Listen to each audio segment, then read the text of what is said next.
All right. Red alert. Red alert, y'all. Texas, you better be ready for a Category 2 hurricane around the 7th of June. Hey, but first, hi, I'm Thor of THORnews, your planetary defense commander. And every single month, at the beginning of the month, I do a fundraiser to keep my YouTube channel up and running so I can cover this stuff for you 24/7. And I'm real good at hurricanes. And with 48 hours left to go, I've still got $1,219 left to raise. So if you'd like to contribute, I've got a snail mail, a PayPal, a Venmo, a CashApp, and a Patron. And if somehow you donated to any one of those and your name is not on the list, please inform me through my Twitter, Facebook, or just YouTube, so that I know the bad guys aren't siphoning it off. But now a giant miracle would be really helpful, because either way I'm going to be working hard for y'all all through June, unless of course I get thrown out of my ass. Okay, now back to the info. Yeah, 10 days ago I was like, hey, we're going to get hit by a hurricane. And then now it definitely looks like we're going to get hit by a hurricane. And I'm still trying to pull it to the east with my mind, although that would make me a jerk to everyone east of Texas. But it doesn't seem like it's working.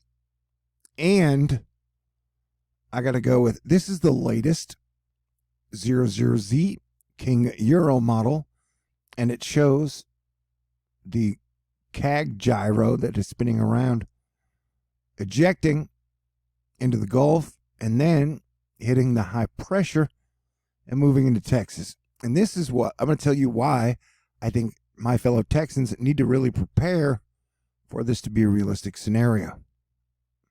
Cranky weather guy, who I consider to be the best weatherman on the planet, sometimes hides the answers to the big questions in his tweets. And so this is one of those mysteries that I think I've solved, where he's kind of given us the answer here, where the main thing is multiple satellite lows, including that which is designated Tropical Depression 3, which will eventually be Cristobal, unless a miracle happens, will have their individual life cycles. Eventually, the greater low ejects northward and absorbs or forces dominance or develops a new surface low of its own around 23 north in the southern Gulf of Mexico. Now, if you look here, the high pressure zone he's kind of drawn fits perfectly with the high pressure zone where the Euro has it going through. So the models are agreeing with Cranky's assessment that it's basically going to hit the high and then be pushed over to the west. And even though the Euro is drawing it up as a borderline Category 2 hurricane, I still got to remind everyone, the biggest danger of this storm, I believe, is the rain. And I say this because it is going to be a giant storm that is going to put out incredible amounts of rain, like super incredible amounts of rain. That is my fear. Yeah, the King Euro has it 981 millibars when it crosses over. And I got to say, if models draw it up as Category 2, it is okay to say, hey, be on the lookout for Category 3, because we call that worst case scenario. Now here's the latest GFS, the 00Z.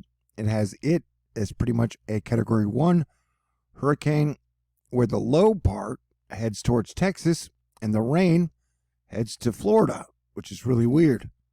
But that would mean that the atmospheric defense team is doing what they did last year.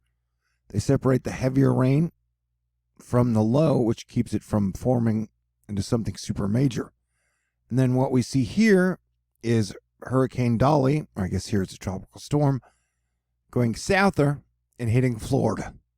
And my Jedi intuition, which is part of the thing that helps me nail things so often, so many times, is just my pure intuition. And so my intuition has been telling me we're going to get another storm about 10 days after this. So the GFS, which is drawn up, which has been the best model on crystal ball so far. Sorry, guys, it's the truth. So there's no reason to think it's going to lose its hot hand right now. But either way, the main story is look at all this precipitation that, like, it's almost like this volcano range. Like I've been pointing out for a while at THORnews, and since 2019, Popocatépetl down here, a volcano has been erupting nonstop. And then you have Colima and Fuego, and they're all erupting nonstop pretty much. And so you get the whole heat moisture thing, and this area, the CAG, is just generating an insane, incredible amount of moisture. Oh, and some lady said, hey, you'd probably get more donations if you didn't cuss. So I'm not cussing in this one to see if that's true. What was I talking about? Yeah, so, I mean, the flooding is the major problem. Although the intensity of what this thing can be, we're hearing now that wind shear should keep it to Category 2 levels, Category 1 levels. But, you know, it's still 5, 6, 7 days away.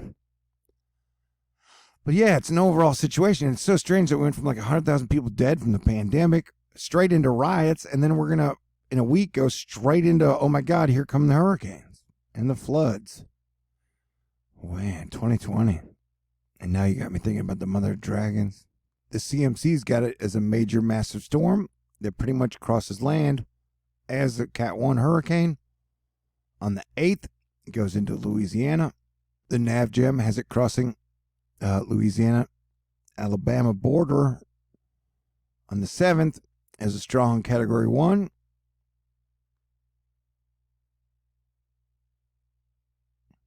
The Icon has it crossing into the Texas-Louisiana border as a strong Category 2, 974 millibars on the 7th, or 8th, I'm sorry.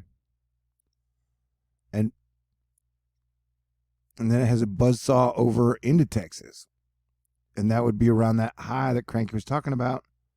And so it would actually be over Houston as a strong Category 2 storm on the 8th. Everything about this looks like trouble, my dude and my dudes. And I cannot express, even though the models have it going this way, it's showing a lot of that rain that just keeps pouring over into Florida. And either way, this is just going to be a major, massive rain event for the Gulf.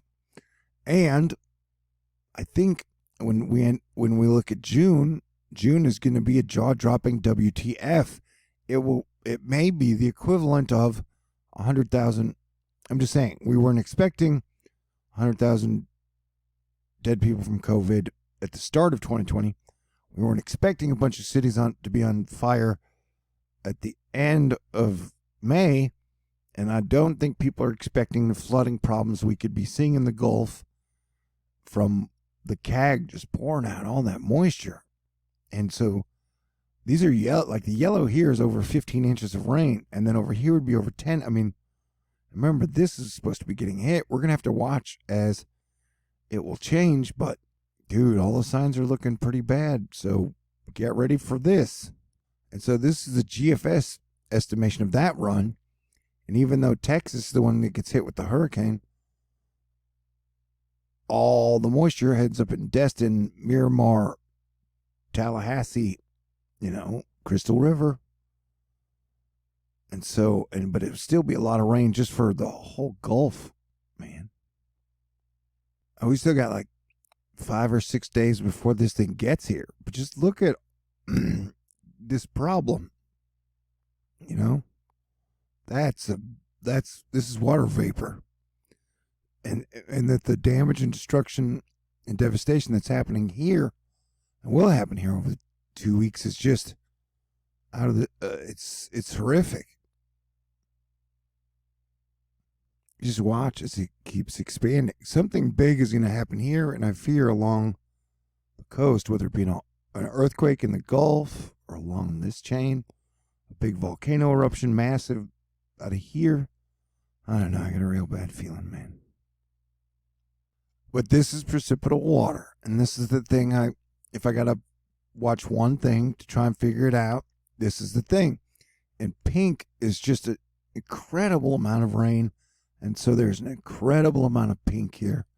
And it looks like it is definitely rolling towards Texas and Mexico. And so wherever, that no matter what, the Gulf states are just going to be getting tons and tons of rain, and probably a Category 1, Category 2, possibly a Category 3 hurricane.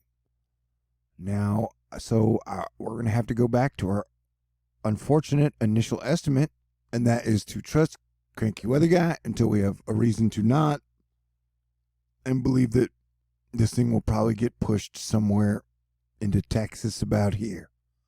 Sorry to have to be the one to report that. As far as I know, I'm not going to get a chance to set up any magical meeting with Selena and rock and roll, rocket fire this thing into bits. All right, so that is your update for June 2nd. And if you would like to contribute, I got a snail mail, PayPal, Venmo, Cash App, Patron, $1,219 left to go of my goal, 48 hours. And I got to say, super duper awesome mega thank you to Light Soul, Lynn, Patricia, Paula, Trisha, Matthew, Mary, Rachel, Tawny, Jenny, Mitch, David, Shermanator, Freddie, Bezitis, Jose, Super Jess, Ceciri, and the mystery super chat person. You guys are awesome and fantastic, and I will stay on this night and day for you guys. And if anybody out there would like to contribute, it would be greatly appreciated and definitely needed. Okay, everybody stay cool. Peace out. Talk to y'all soon.